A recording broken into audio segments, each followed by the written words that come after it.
Bismillahirrahmanirrahim. Assalamualaikum warahmatullahi wabarakatuh. Waalaikumsalam warahmatullahi wabarakatuh. Alhamdulillah, masyaallah. Wassalatu wassalamu ala Rasulillah wa la haula wa la quwwata illa billah. Yang saya hormati dan yang saya banggakan rekan-rekan guru dan tenaga pendidikan di SDN Sekarang 1. Mudah-mudahan kita semua selalu diberikan kesehatan dan keberkahan dari Allah Subhanahu wa taala. Amin. Puji syukur kita panjatkan kehadirat Allah Subhanahu wa taala atas berkah karunia dan nikmatnya sehingga pada hari ini kita bisa berkumpul di sini dalam kegiatan diseminasi implementasi budaya positif di lingkungan SDN Surakarta 1. Salawat serta salam tak lupa kita limpahkan kepada Nabi tercinta Rasulullah Muhammad SAW. Semoga dengan banyak membaca salawat kita termasuk orang-orang golongan orang-orang yang mendapat syafaat di hari yang kelak. Bapak Ibu yang saya hormati, sebelumnya saya ucapkan terima kasih sudah menyempatkan waktu untuk duduk bersama-sama di sini dalam kegiatan saya, yaitu diseminasi tentang implementasi budaya positif di lingkungan SDN Surakarta 1 ini. Hal ini perlu sampaikan mengingat banyak sekali bahan-bahan pengetahuan yang penting bagi kita sebagai bekal kita dalam mengajar putra-putri kita di kelas. Baik, kita mulai saja Bapak Ibu guru. Diseminasi implementasi budaya positif pada lingkungan belajar ini adalah modul saya dalam program pendidikan guru penggerak, yaitu modul 1.4.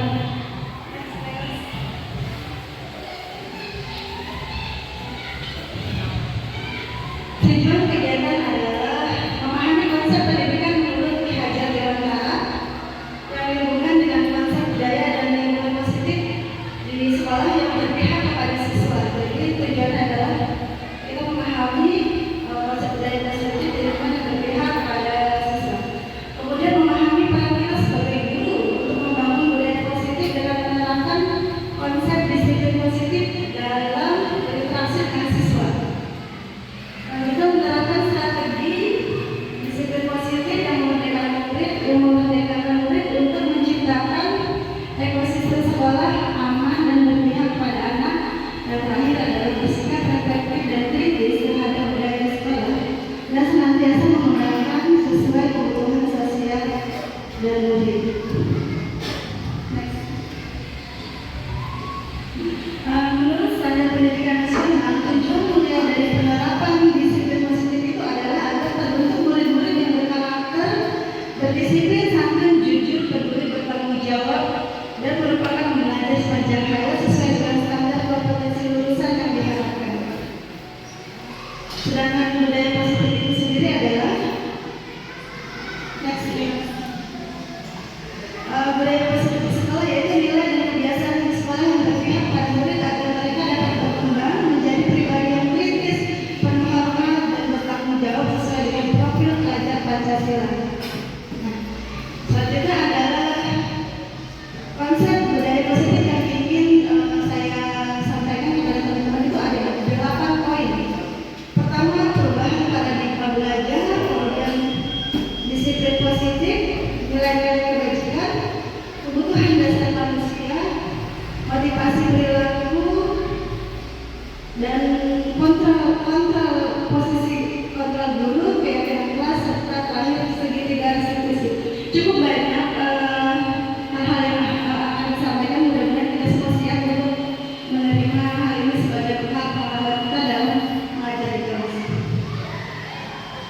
Selanjutnya, pertanyaan menarik. Coba dilihat apakah Anda setuju dengan pernyataan ini. Yang pertama, hukuman dapat mendisiplinkan anak. Menurut Bapak dan Ibu guru, apakah bisa hukuman itu untuk mendisiplinkan anak? Bisa. Hukuman bisa membuat anak lebih disiplin, ya Pak ya. Berarti aku setuju dengan pernyataan ini. Bagaimana Ibu guru yang lain? Setuju, berarti hukuman dapat mendisiplinkan anak sepakat ya, pernyataan seperti ini setuju. Nah, yang kedua, pemberian dukungan dengan hal positif seperti membaca atau membersihkan halaman sekolah dapat meningkatkan disiplin anak. Sepakat ya. Untuk saat ini kita sepakat bahwa pemberian dukungan dapat meningkatkan disiplin anak. Terakhir, pemberian penghargaan dapat meningkatkan motivasi belajar anak. Sepakat. Misalnya kita berikan reward anak jadi semangat gitu ya. Ya, sementara kita keep juga jawabannya bahwa semuanya sepakat dengan pernyataan di sini. Nah, sekarang kita akan masuk poin pertama yaitu perubahan paradigma. Ada kegiatan kepalan tangan. Saya ingin membagikan sebuah kertas kepada ibu dan bapak. Kan berdua ya, salah seorang memegang kertas. Sebentar saya bagikan.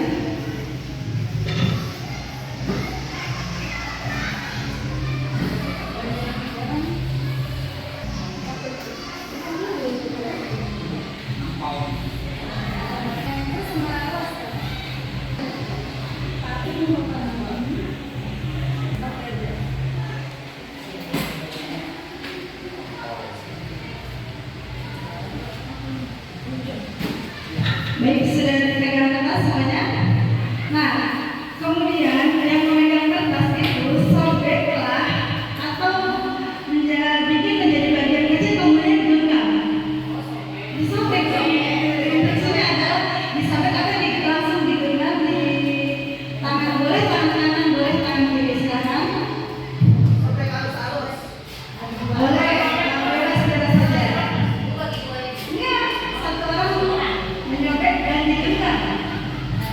Dengan kuat boleh tangan kiri, boleh tangan kanan.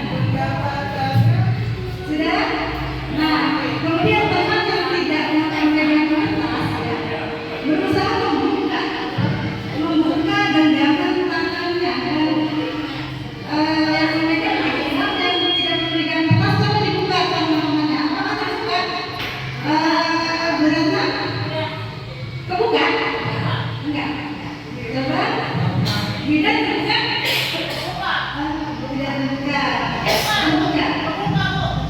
Buka. Atau dibuka terbuka enggak? Enggak. Nah. Ya, terima kasih. Lanjut selanjutnya. Apa yang terjadi? Nah, beberapa tangan terbuka ya. Ada yang terbuka, ada yang tidak. Kenapa? Kenapa bisa terbuka? Kenapa tidak bisa terbuka? Karena yang terbuka itu memang ingin membuka tangannya kan, tidak berusaha mempertahankannya. Sedangkan yang tidak terbuka tetap digenggam mati-matian gitu. Nah, bisa disimpulkan berarti yang bisa mengontrol itu membuka atau tidak, yang memegang kertas atau yang membuka? Yang memegang kertas ya, sepakat ya bahwa yang memegang kertas kita lah yang memiliki kontrol terhadap apa kan ada tidak kita lakukan itu pilihan ada di tangan kita. Baik, selanjutnya. Nah, perubahan paradigma belajar. Bahwa perubahan itu hanya bisa dilakukan oleh kita sendiri terlebih dahulu. Selanjutnya, dalam pembelajaran diharapkan kita bisa melakukan pembelajaran secara terdiferensiasi. Pernah dengar kan? Ya, artinya kita melaksanakan proses belajar itu sesuai dengan kebutuhan siswa, dengan karakter siswa, dengan gaya belajar siswa ya. Sepakat seperti itu? Lanjutnya.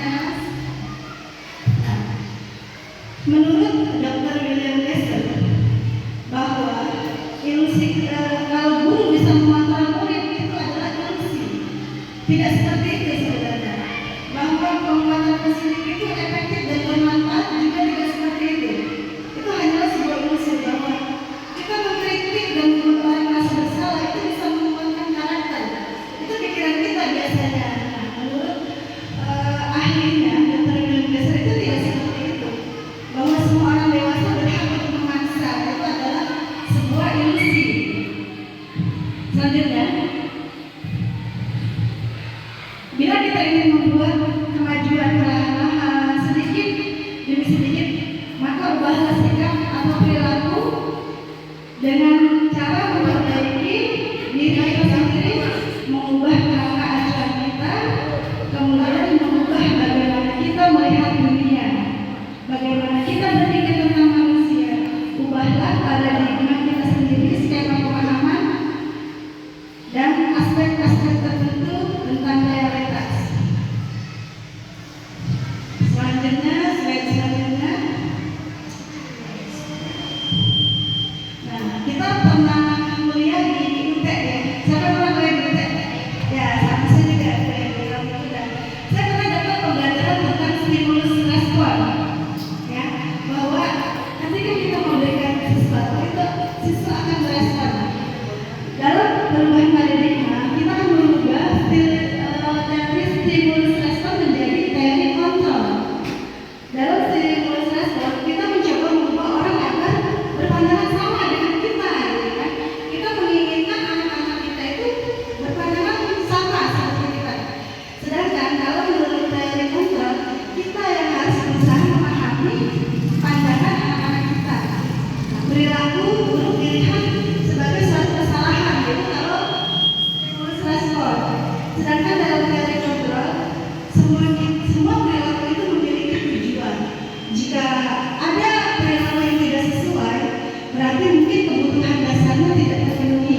Seperti itu. Nah, orang lain bisa mengontrol saya, itu di stimulus respon. Sedangkan di teori kontrol, hanya kita sendiri yang bisa mengontrol diri kita.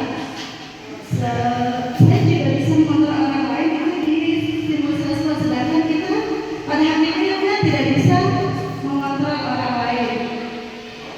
Kemudian pemaksaan ada pada saat rujukan gagal. Kalau kita biasanya gagal memujuk, maka kita akan memaksa. Itu adalah teori yang di stimulus respon. Sedangkan teori kontrol yang akan kita ubah itu bahwa kita akan berkolaborasi dan berkonsensus menciptakan pilihan-pilihan yang baru. Model berpikirnya menang atau kalah. Sedangkan kalau dalam teori kontrol adalah model berpikir menang dan menang. Selanjutnya, kita memasuki poin kedua. Setelah tadi paradigma perubahan dan bisa kita lakukan di kelas, itu kita melakukan perubahan-perubahan dalam proses pembelajaran. Sekarang kita memasuki poin disiplin positif. Ketika mendengarkan ada disiplin, apa sih yang terbayang di pikiran kita? Pikiran dapat dari dulu bisa dijelaskan apa itu kalau dengan kata disiplin biasanya berkaitan dengan apa?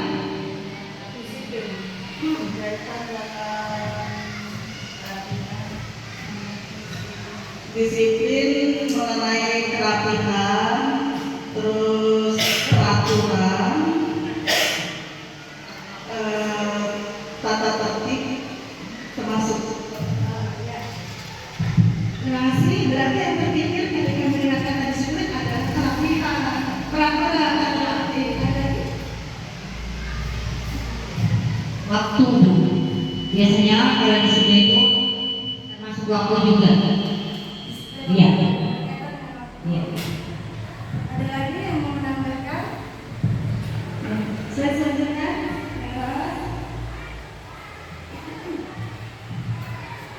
Nah, disiplin kebanyakan orang betul seperti tadi yang dikatakan Bida itu akan menghubungkannya dengan peraturan, kepatuhan, dan juga dihubungkan dengan hukuman ya. Ada hukuman ketika dia melanggar aturan itu. Sedangkan dalam budaya kita juga makna disiplin itu menjadi sesuatu yang dilakukan seseorang orang lain. Siswa kita itu disiplin biasanya untuk mendapat penghargaan dari kita, biasa seperti itu ya. Cenderung juga dihubungkan dengan ketidaknyamanan. Sedangkan kata disiplin itu sendiri berasal dari bahasa Latin yang artinya disiplina. Disiplina yang artinya belajar. Disiplin diri itu membuat seseorang menggali potensinya menuju tujuan apa yang dia hargai. Jadi sebenarnya disiplin diri itu dapat membuat seseorang untuk menggali potensinya belajar menuju kepada sebuah tujuan, sesuatu yang dihargai dan bermakna. Dengan kata lain, disiplin diri juga mempelajari bagaimana cara kita mengontrol diri, bagaimana menguasai diri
Poin keempat, ada 5 dasar kebutuhan manusia. Segala sesuatu yang kita lakukan untuk mendapatkan apa yang kita inginkan itu adalah kebutuhan. Sehingga semua tindakan yang kita lakukan memiliki tujuan tertentu dan kita pasti akan melakukan usaha terbaik untuk memenuhi kebutuhan dasar kita sebagai manusia. Ada 5 kebutuhan kita, termasuk kebutuhan sisa-sisa kita. Pertama, kebutuhan bertahan hidup. Kedua, kebutuhan kasih sayang dan rasa diterima. Ketiga, kebutuhan penguasaan. Keempat, kebutuhan kebebasan. Dan kelima adalah kebutuhan kesenangan. Selanjutnya, nah, kita akan menganalisis nih, kebutuhan apa sih yang sedang berusaha dipenuhi oleh anak-anak ini. Kasus pertama, Bimo adalah kelas 1, selalu berlari keluar kelas menuju jalan raya di depan sekolahnya yang ramai dengan kendaraan. Tingkahnya membuat gurunya, Bu Nenek, bingung dan seringkali lari mengejarnya. Ketika Bu Nenek bertanya, kenapa Bimo melakukan itu? Jawaban Bimo adalah, aku senang main kejar-kejaran dengan Bu Guru. Dengan Bu Nenek, Bimo senang. Menurut Bapak dan Ibu Guru, kira-kira kebutuhan dasar apa sih yang sedang ingin dipenuhi oleh Bimo ini dari 5 dasar kebutuhan tadi? Kira-kira dia senang tuh lagi main kejar-kejaran sama gurunya. Kebutuhan dasar apa ya? Coba kemarin kan tadi nempel sama kebutuhan dasar. Nah, itu masih kebutuhan dasar ke mana ya? Dia senang main kejar-kejaran dulu. Kasih sayang dan rasa diterima. Dia senang ya main kejar-kejaran ya. Coba kita buka jawabannya slide selanjutnya.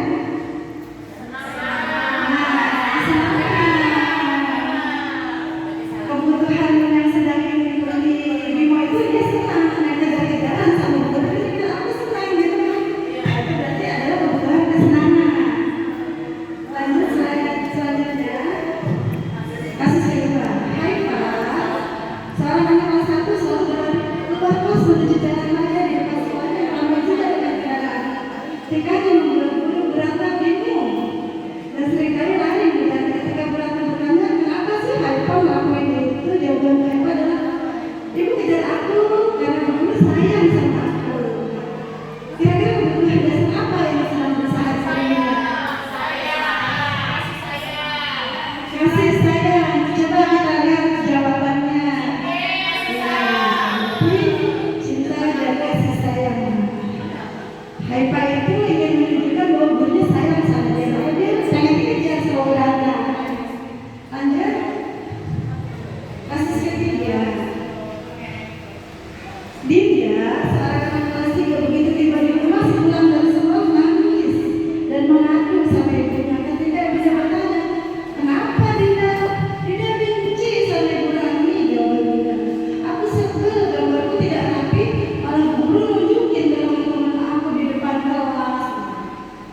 Kira-kira nih, apa sih kebutuhan dasar yang sedang Dinda penuhi?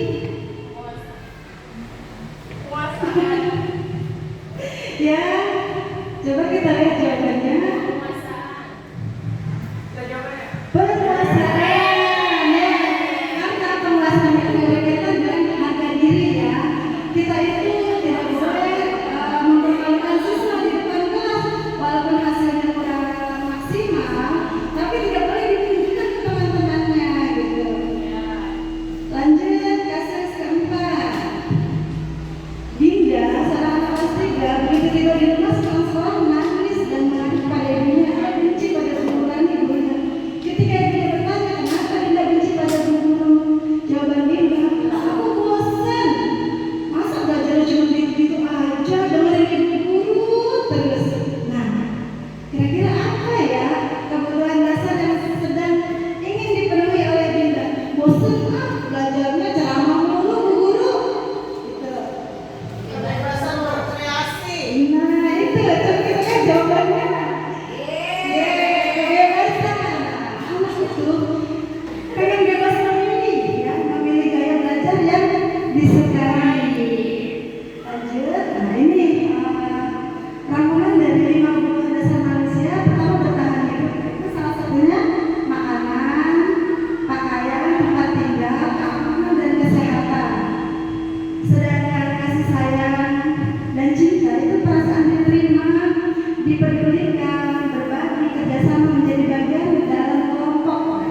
sendiri, memiliki pilihan mencoba hal yang baru.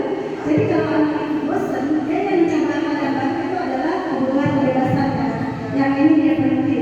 Kemudian dia juga mampu mengendalikan arah dirinya. Dan terakhir kebutuhan kesenangan itu bermain, humor, antusiasme, dan tertawa. Selanjutnya ice breaking dulu ya, biar nggak bosan, biar tetap semangat nih. Pernah dengar lagu Profil Pelajar Pancasila? Belum ya, berarti sekarang nih. Jadi ikuti yang ada di situ. Pelajar Pancasila beriman dan bertakwa pada esa dan berakhlak mulia, berdiri gotong royong mandiri, dan bernalar kritis. Profil Pelajar Pancasila sebenarnya kita harus paham ya. Coba dipimpin oleh sama Nengkos depan sekali lagi.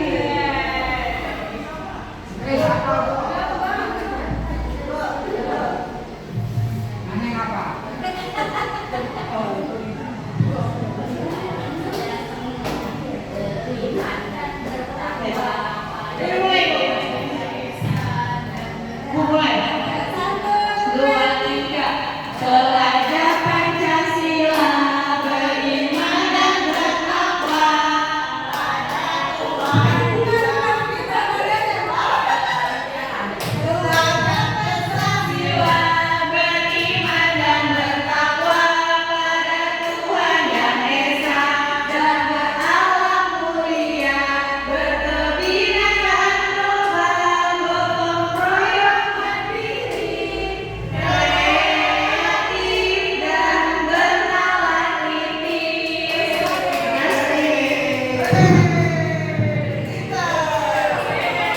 Terima kasih buat.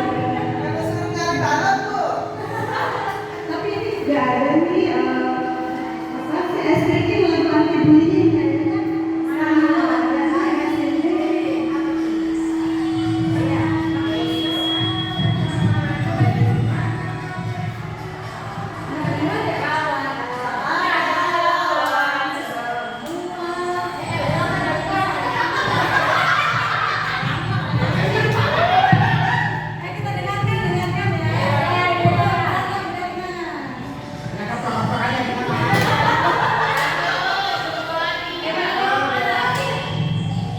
Senang di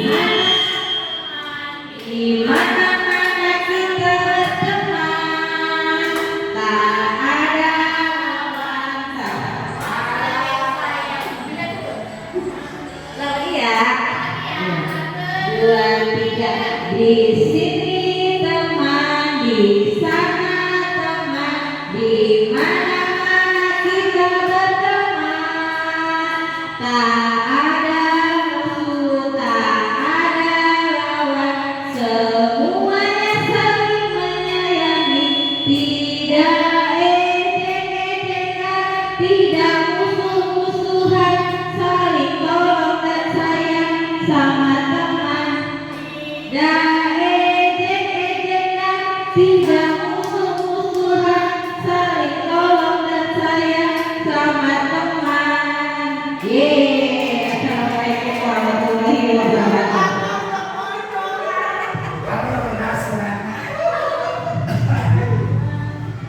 Terima kasih. Ada satu lagu lagi nih sebelum nanti diakhiri. Kayaknya mungkin siangnya deh.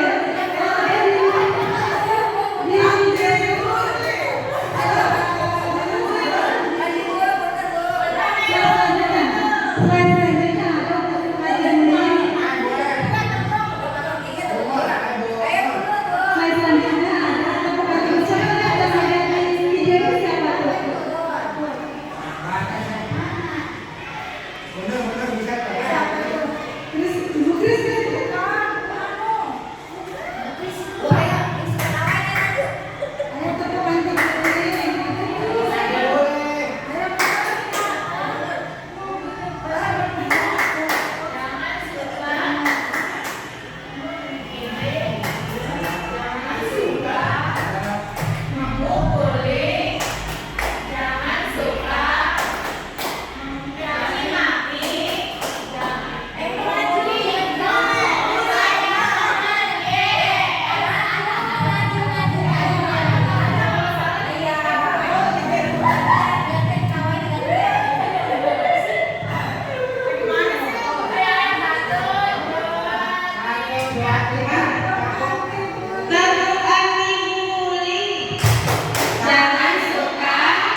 Satu, untuk menghindari ketidaknyamanan atau hukuman.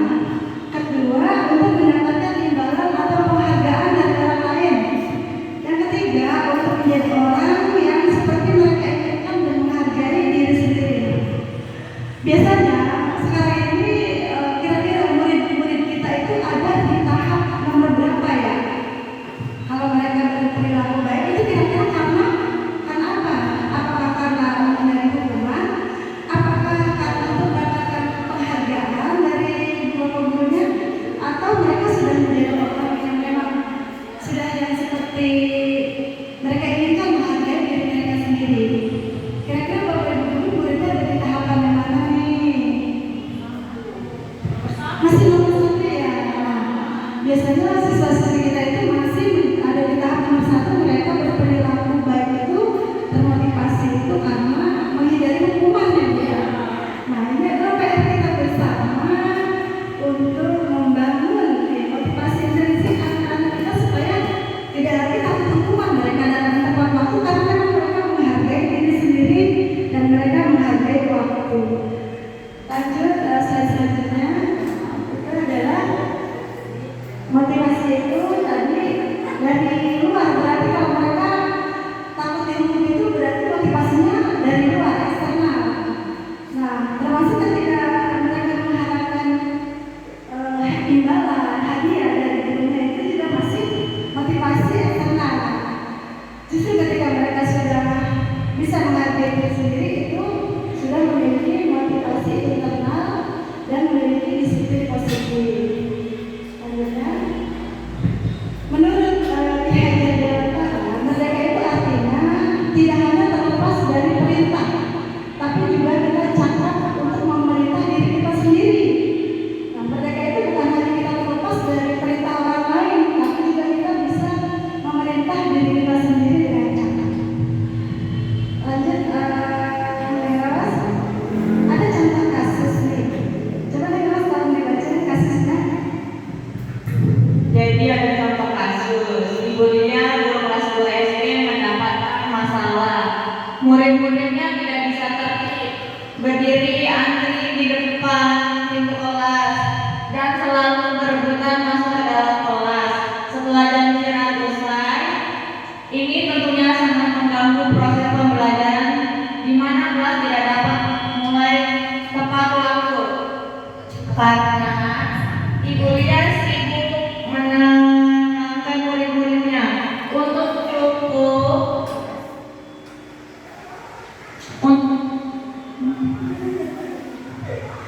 waktu cukup lama. Akhirnya Bu Lia berpikir cepat dan mengadakan stiker bintang. Setiap murid-muridnya akan masuk kelas usai jam istirahat, Bu Lia akan mengiming-iming murid-muridnya dengan stiker bintang. Siapa yang dapat berdiri lurus dan berbaris rapi antri di depan pintu dapat bintang dari Bu Lia. Sebagian besar murid-muridnya menyambut tantangan tersebut dan langsung berdiri rapi di depan pintu agar dapat stiker bintang. Terima kasih atas pembacaan contoh kasusnya. Jadi guru kelas 2 kuliah itu kewalahan untuk menertibkan anak-anaknya sudah berbaris tertib di depan kelas ya, sebelum masuk. Jadi dia punya ide gimana kalau anak-anak rapi dikasih stiker bintang. Berarti ini kaitannya dengan motivasi nomor 2 tadi ya, mengharapkan penghargaan. Selanjutnya di slide berikutnya coba tolong Brahma. Hal ini terus dilakukan kuliah selama beberapa minggu karena cukup berhasil buat murid-muridnya berdiri rapi antri di depan pintu. Sampai pada suatu saat kuliah sakit dan terpaksa digantikan Pak Heru. Pak Heru tidak mengetahui stiker bintang dan benar saja pada saat mau masuk ke kelas usai jam istirahat, murid-murid kelas 2 kembali berebut masuk ke kelas. Apa yang terjadi? Mengapa? Kira-kira apa motivasi murid-murid kelas 2 untuk bersedia berdiri antri sebelum masuk kelas? Terima kasih Bu Ratna. Jadi apa yang dilakukan Bu Lia,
Ya boleh juga Bu, buat nama motivasi. Boleh seperti stiker, mungkin diganti-ganti Bu, jangan stiker aja gitu. Itu aja. Terima kasih. Jadi ada masukan gimana? Jangan stiker aja. Besok permen atau apa gitu ya. Kembali lagi kita ke teori motivasi. Nah ini berarti kita masih mengandalkan motivasi eksternal dari luar. Entah itu anak takut dihukum, entah anak itu mengharapkan imbalan. Sedangkan tugas kita adalah menumbuhkan motivasi dari dalam diri mereka supaya mereka tetap berperilaku bagus dengan atau tanpa imbalan, tanpa takut hukuman, tanpa mengharapkan penghargaan. Itu adalah tugas kita bersama yang harus menebarkan perilaku baik anak-anak kita. Walaupun sebuah ilusi ketika kita bisa mengontrol murid, tapi kita bisa terus membiasakan dan mengarahkan supaya mereka mau untuk terus berperilaku positif gitu ya. Selanjutnya adalah dihukum oleh penghargaan. Biasanya kan seperti yang Bapak Ibu ketahui, kalau kita memberikan penghargaan itu adalah bentuk apresiasi kita ya, supaya mereka lebih rajin, lebih termotivasi.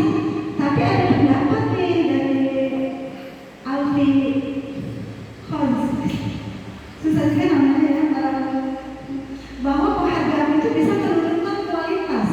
Penghargaan bisa mematikan kreativitas.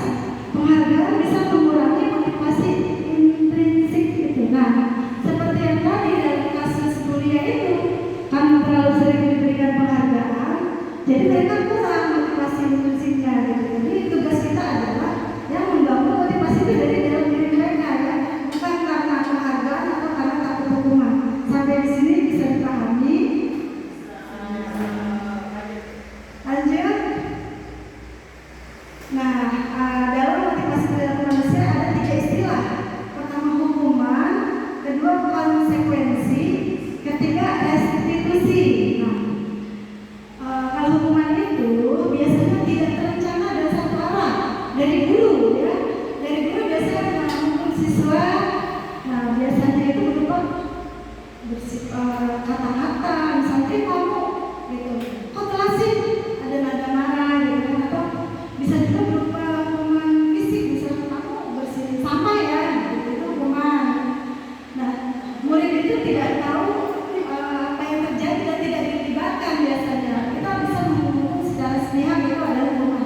Sedangkan konsekuensi ini adalah disepakati oleh siswa. Ketika kita ada kesepakatan kalau terlambat, nanti konsekuensinya adalah apa, mengerjakan tugas, itu adalah konsekuensi. Jadi ada kesepakatan awal.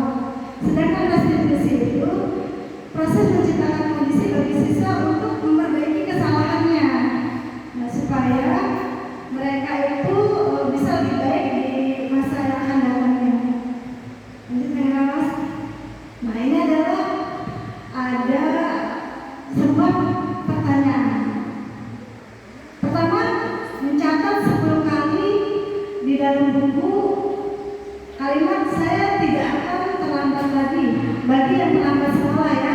Nah, karena terlambat itu suruh catat 100 kali di buku. Menurut Ibu dan Bapak Guru, ini termasuknya apa? Hukuman atau konsekuensi?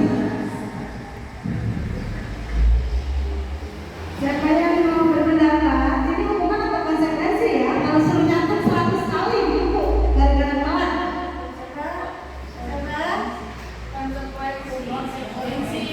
Konsekuensi ya.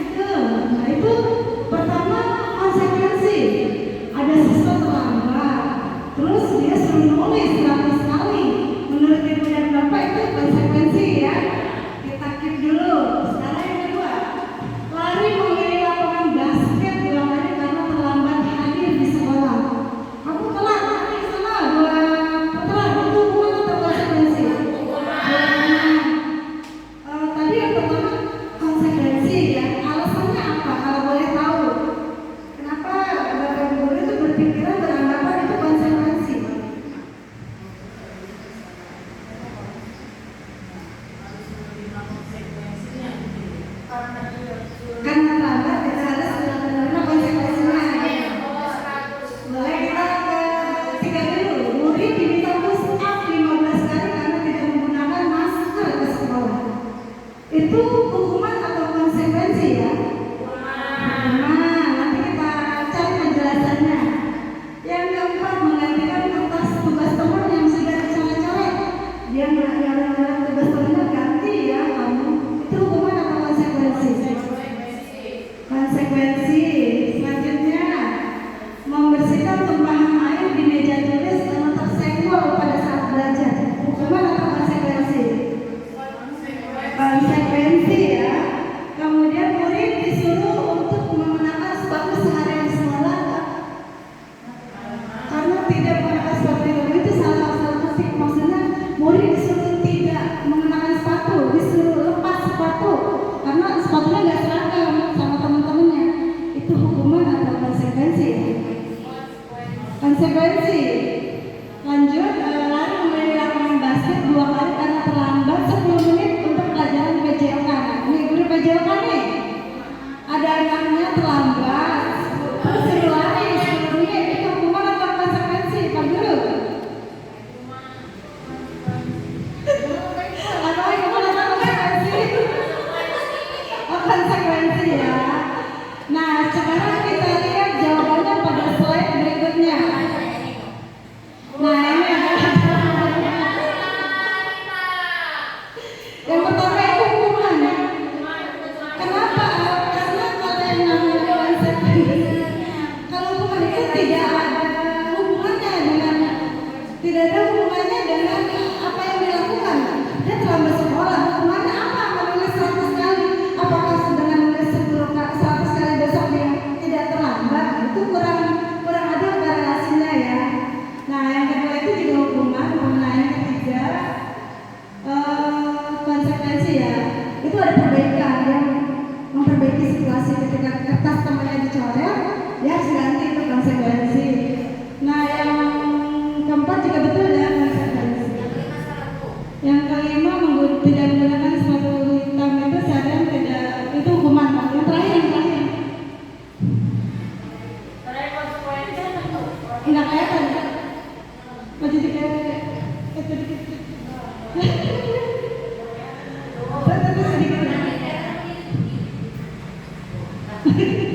Nah, lari mengelilingi lapangan basket 2 kali karena terlambat sekolah itu adalah konsekuensi loh.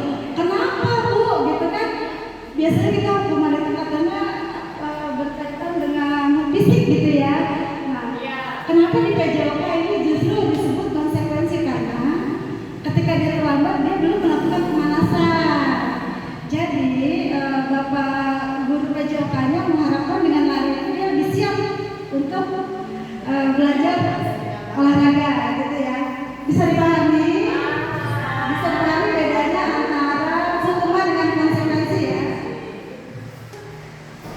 Lanjut. Yang keenam adalah posisi kontrol guru. Ada 5 posisi kontrol guru. Yang pertama itu sebagai penghukum.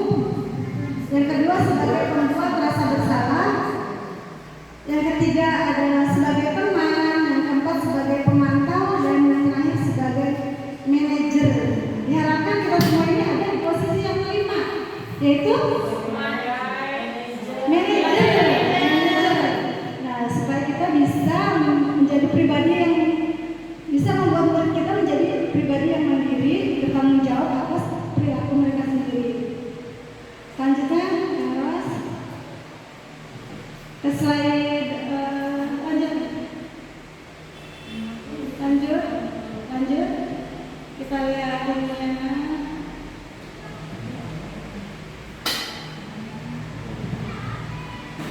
Coba diklik. Di sini kita akan melihat contoh posisi kontrol kita sebagai guru.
posisi pemantau atau monitor, dan 5 posisi manajer.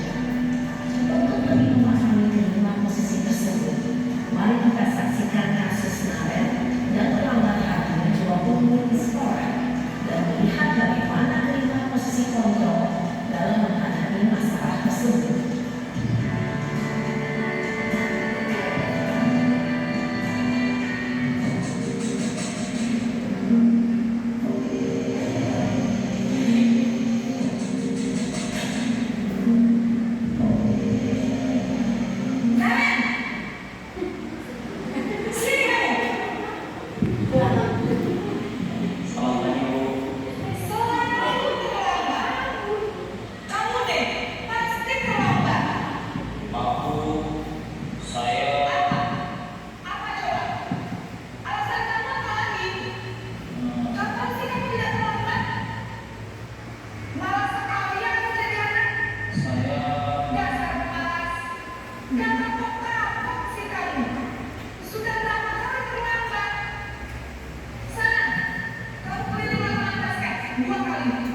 Kenapa saya harus melakukan basket, Bu?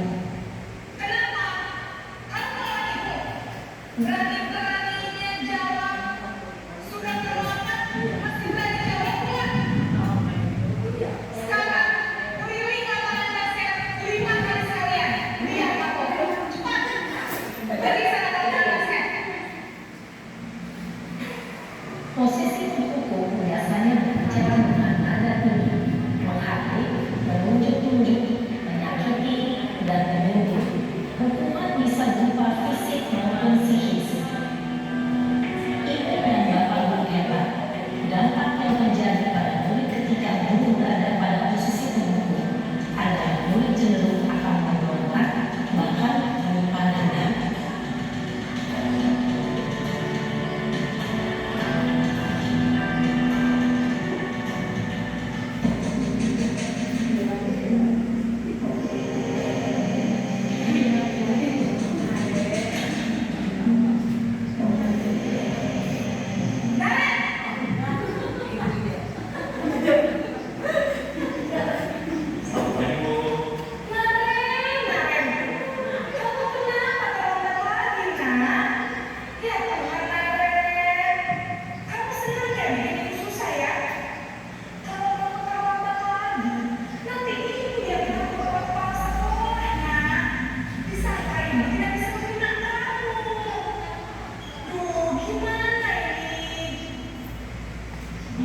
Maaf, Bu.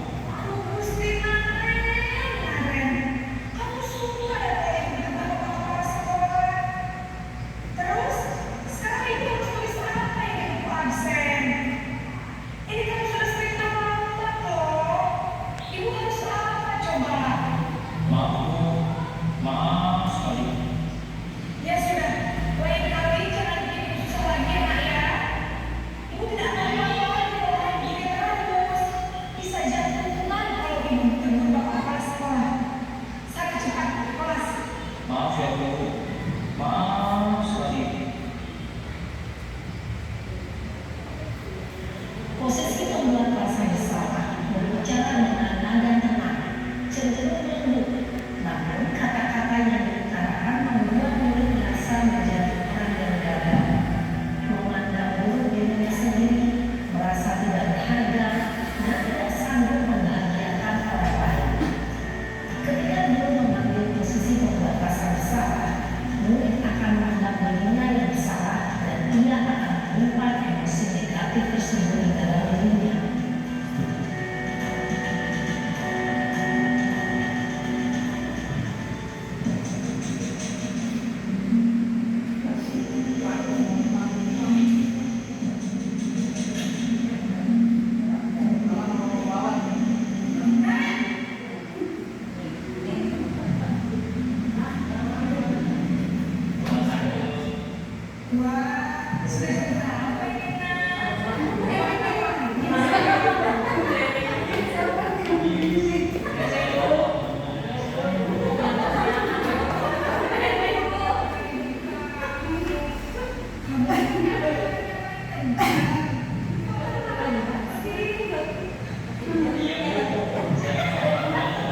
namun hanya pada orang-orang tertentu saja.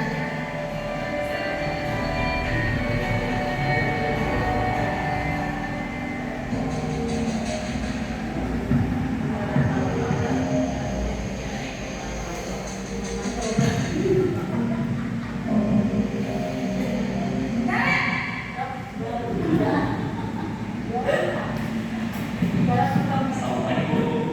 Nah, Em, apa peraturan sekolah kita tentang jam berapa kita harus masuk sekolah, Nak? Kita harus di sekolah jam 7 Bu. Iya, betul. Sekarang sudah jam 7.20. Nah, sudah tahu konsekuensinya kita pelanggaran. Paham Bu? Saya harus tinggal kelas pas jam istirahat selama 20 menit. Iya, benar. Konsekuensinya demikian. Jadi nanti jam 9.30 pas istirahat, kamu harus tinggal di kelas, kerjakan tugas tambahan dan ketinggalan kamu, ya. Baik Bu. Posisi pemantau mengandalkan penghitungan atau data untuk mengontrol murid. Guru mengarahkan murid berdasarkan peraturan dan konsekuensi. Seorang pemantau menunjukkan bahasa tubuh dan ekspresi wajah yang datar dan cenderung formal.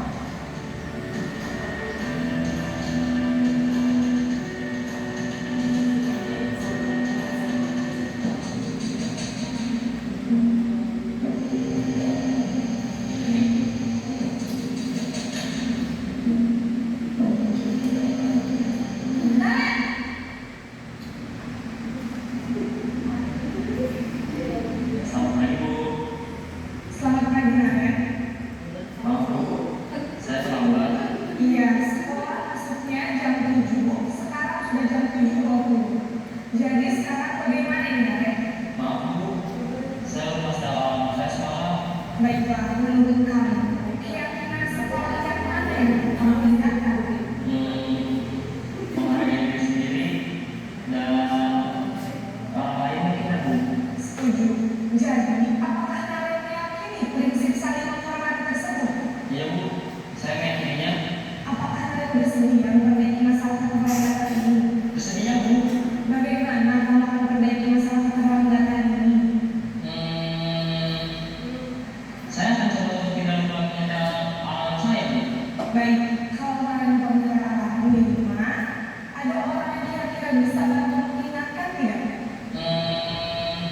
Ada Bu, kakak saya, Kak Emma. Ada lagi selain KM? Selain Kak Emma, ada ibu saya. Baik, jadi yang mengingatkan kalian adalah Kak Emma dan Ibu kamu, ya. Kira-kira akan mulai sekarang kapan, ya? Setelah pulang sekolah, akan segera saya lakukan. Baik, jadi kalian akan setel alarm untuk bangun besok pagi dan akan diingatkan oleh kakak dan ibu dan Nare. Ada lagi yang mungkin perlu dilakukan, Nare, agar tidak terlambat bangun lagi. Tidak ada Bu. Baik, Nare, terima kasih untuk kerjasama kamu. Sekarang kamu perlu kembali ke kelas untuk belajar. Baik Bu, terima kasih. Posisi manajer adalah posisi kontrol yang disarankan untuk murid-murid memiliki sikap disiplin yang positif, yaitu murid yang mandiri, bertanggung jawab, dan dapat memecahkan masalah. Tujuan dari posisi ini adalah agar murid dapat berefleksi atas tindakannya. Guru akan lebih tulus memberikan pertanyaan-pertanyaan bermakna, sehingga membuat murid dapat belajar dari kesalahannya dan mencari sebuah solusi untuk menyelesaikannya.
حي على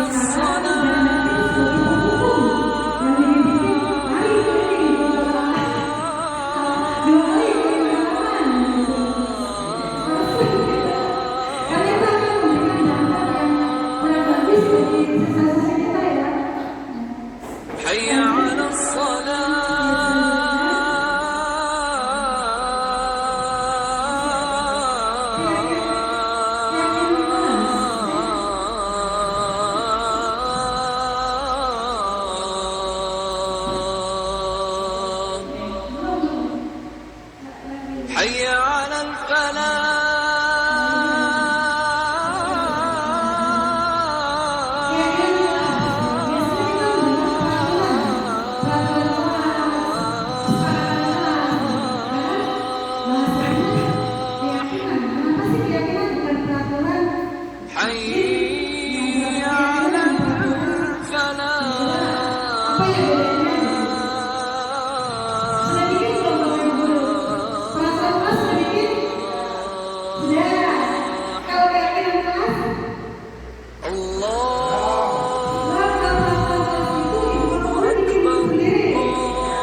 buat mencontek kita ubah menjadi kata jujur.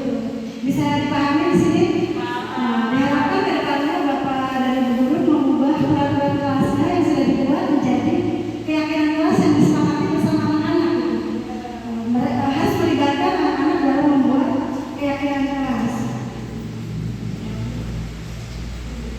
Selanjutnya,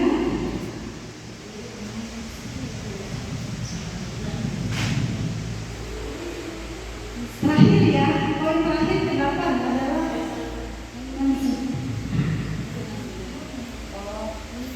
nah tadi sudah keyakinan kelas yang disepakati sudah selesai. Sekarang kita ke segitiga restitusi.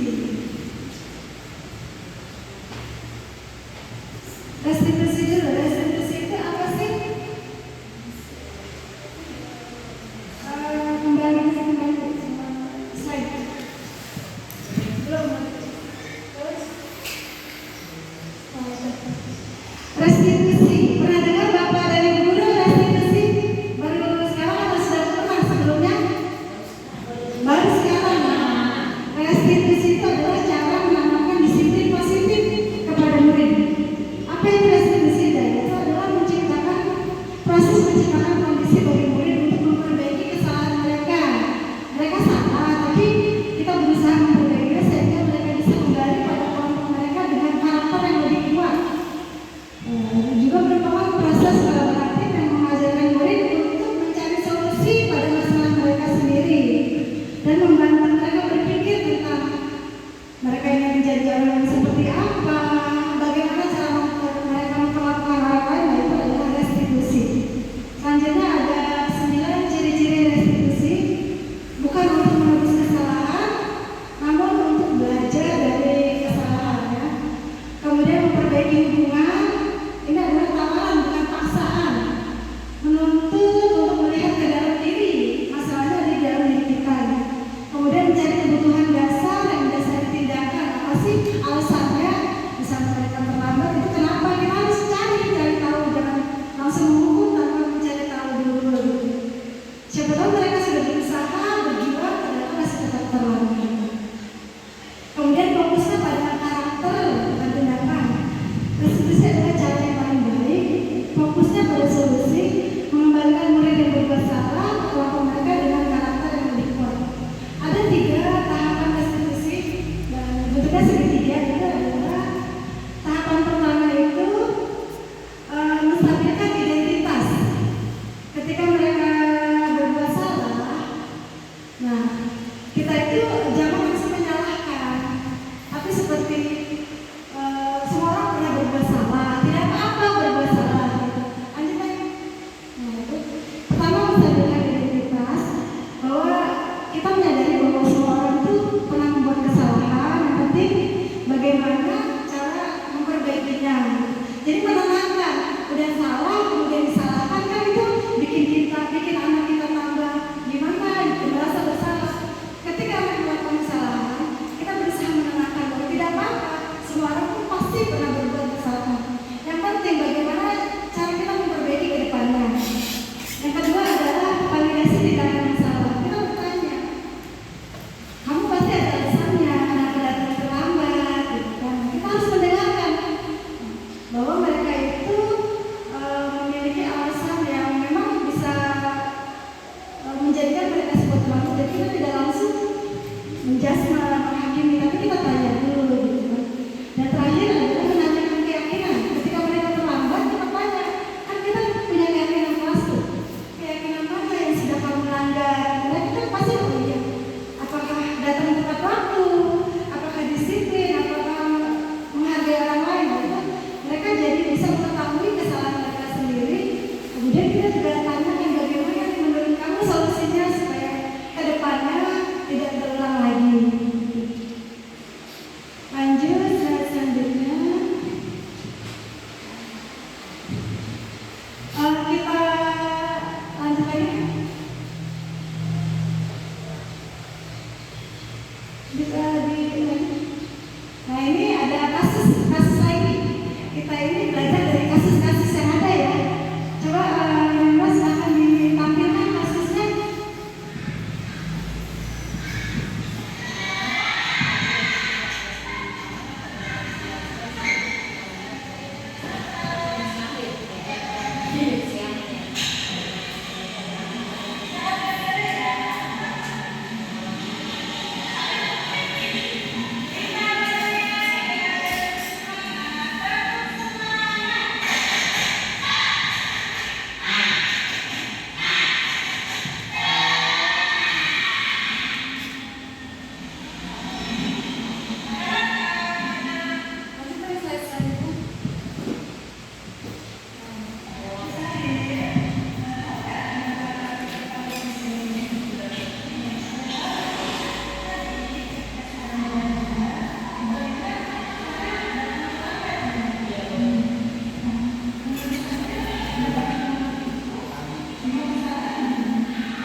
Nah, demikian tadi itu contoh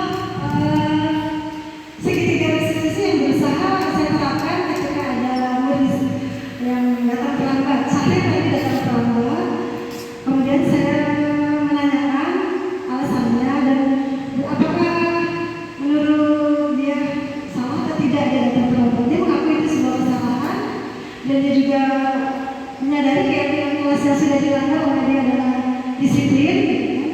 Nah, kemudian saya juga bertanya kepada dia bagaimana solusi selanjutnya dan dia berusaha untuk tidak tidur terlalu larut lagi supaya tidak terlambat. Kemudian dia juga ingin menjadi orang yang selalu disiplin di depannya. Demikian itu adalah contoh-contoh penerapan budaya positif yang mudah-mudahan kita semua bisa mengimplementasikannya di sekolah kita ya, di kelas kita. Dari beberapa poin yang sudah saya sampaikan tadi ada 8 poin, mudah-mudahan kita semua secara bersama-sama bisa menerapkannya di kelas kita masing-masing. Sebagai penutup, dalam melaksanakan program budaya positif, hendaknya guru memiliki standar kepribadian profesional dan sosial yang baik sehingga bisa menuntun muridnya menjadi individu yang merdeka dan bertanggung jawab. Kita sama-sama berharap bahwa kita bisa terus mengembangkan diri kita untuk meningkatkan kompetensi kita sehingga kita bisa memenuhi semua kebutuhan yang ada pada dalam diri siswa kita semua. Terima kasih saya ucapkan sekali lagi atas semuanya hadirannya. Mudah-mudahan kita semua bisa jadi guru yang lebih profesional dan lebih baik lagi. Jika ada hal-hal yang tidak berkenan, saya mohon dimaafkan. Wassalamualaikum warahmatullahi wabarakatuh. Assalamualaikum warahmatullahi wabarakatuh.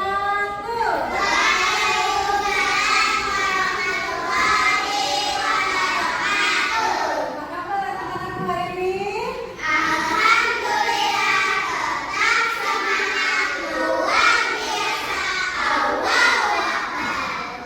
Alhamdulillah ya, berarti tetap sehat dan semangat. Hari ini Ibu bersama kalian ingin membuat keyakinan kelas. Membuat apa? Keyakinan kelas. Sudah pernah dengar belum? Menurut kalian beda tidak peraturan kelas dengan keyakinan kelas? Beda, ya. Nah, kemarin kan Ibu sudah bikin peraturan kelas tuh. Coba masih ingat tidak sebutkan apa saja? Tidak boleh saling membuli, betul? Tidak boleh bercanda ketika di saat sedang belajar. Tidak boleh makan kalau lagi belajar, betul? Tidak boleh berdiri di atas meja. Apalagi kalau Ibu sedang menjelaskan ya, masa kalian berdiri di atas meja? Tidak boleh mencoret-coret tembok nih, harus bersih tembok kita. Tidak boleh berisik, yang hal-hal yang tidak perlu kecuali kita sedang diskusi ya. Tidak boleh datang terlambat, betul. Iya, Ayu bilang tidak boleh membuang sampah sembarangan. Tidak boleh mencontek ya, kalau lagi ulangan tidak boleh mencontek. Tidak boleh keluar kelas tanpa izin ya. Memakai pakaian seragam dan sopan, nah itu adalah peraturan kelas. Nah sekarang Ibu mau bikin yang kemarin peraturan kelas kita ubah menjadi apa? Keyakinan kelas. Nah, kalau keyakinan kelas itu bahasanya positif ya. Tidak lagi ada kata-kata tidak boleh, jangan. Nah itu nanti akan kita rubah ya.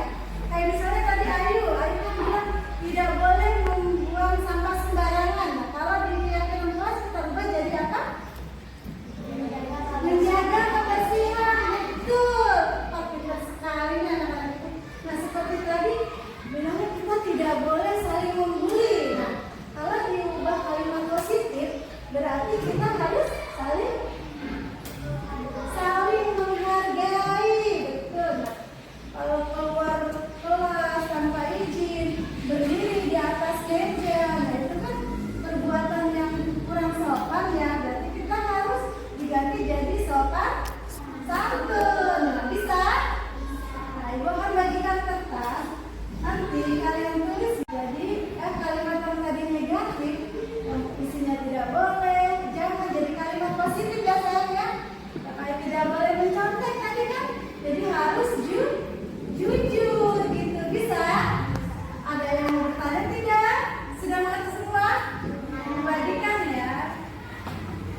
Silakan ditulis ya. Yang tadi kalimat negatifnya jadi kalimat positif, yang tadi tidak boleh, yang tadi tulisannya jangan, kalian tulis sayang ya. Jadi bentuk yang positif. Kalau sudah selesai, silakan ditempelkan di sini. Sudah selesai semuanya? Sudah. Kalau sudah, Ibu minta semuanya tempel di sini. Jawabannya saya satu persatu. Silakan tempel. Sini tempel, nanti kita bacakan.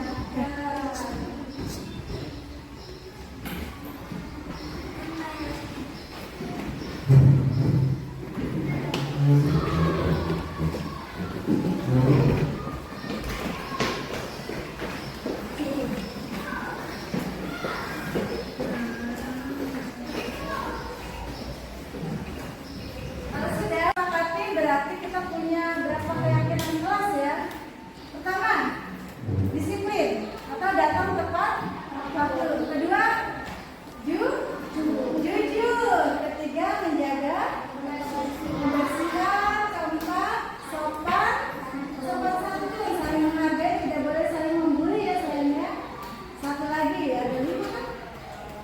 Apa? Disiplin, jujur, saling menghargai, sopan santun, dan menjaga. Ulangi sama-sama. 1, disiplin. Kedua, jujur. Ketiga, sopan. Keempat, saling. Dan terakhir, menjaga. Itu adalah keyakinan kelas kita. Keyakinan kelas kita yang harus kita laksanakan bersama. Ya, mengerti? Terima kasih semuanya.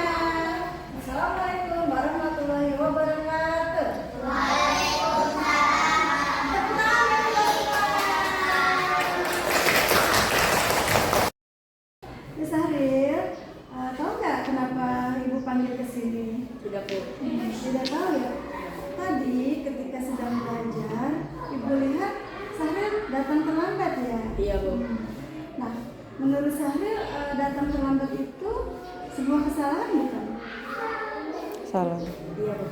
Kesalahan ya. Iya. Nah, tidak apa-apa kalau itu sebuah kesalahan karena semua orang pasti pernah berbuat kesalahan ya. Cuman bagaimana cara kita belajar dari kesalahan itu supaya tidak terjadi lagi, supaya tidak terulangi lagi, gitu. Dan kita akan berusaha untuk memperbaikinya. Setuju? Setuju, Bu. Baik, sekarang kita cari solusinya bersama-sama ya. Iya, Bu. Hari ini Sahril datang terlambat itu pasti ada alasannya. Kalau boleh Ibu tahu kenapa? Karena saya bergadang, Bu, sambil main HP, nonton YouTube, TikTok, dan bermain game, Bu. Oh, sampai jam berapa tuh main gamenya? Jam 11. Jam 11 malam. Jadi tidurnya terlambat ya. Iya. Sehingga bangunnya juga terlambat gitu. Kita kan punya keyakinan kelas ya.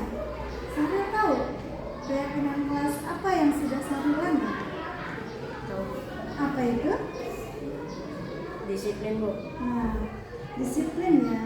Menurut Sahril, disiplin itu penting tidak buat kita? Penting, Bu, karena membuat saya datang ke sekolah tepat waktu dan bisa menghargai waktu yang saya tahu. Disiplin juga merupakan salah satu kunci untuk sukses, Pak. Sukses, Bu. Iya. Nah, berarti disiplin itu penting ya, karena itu berarti kita bisa menghargai waktu, ya, juga bisa menghargai orang-orang di sekitar kita. Iya, Bu, saya minta maaf sudah datang terlambat ke sekolah. Oh iya, nah bagus sikap Sahril itu sudah berusaha, sudah minta maaf. Dan bagaimana selanjutnya, apa usaha yang bisa Sahril lakukan ya supaya besok-besok tidak terlambat lagi? Saya akan tidur lebih cepat dan tidak bergadang lagi agar tidak datang terlambat ke sekolah. Ya, bagus ya. Terima kasih ya atas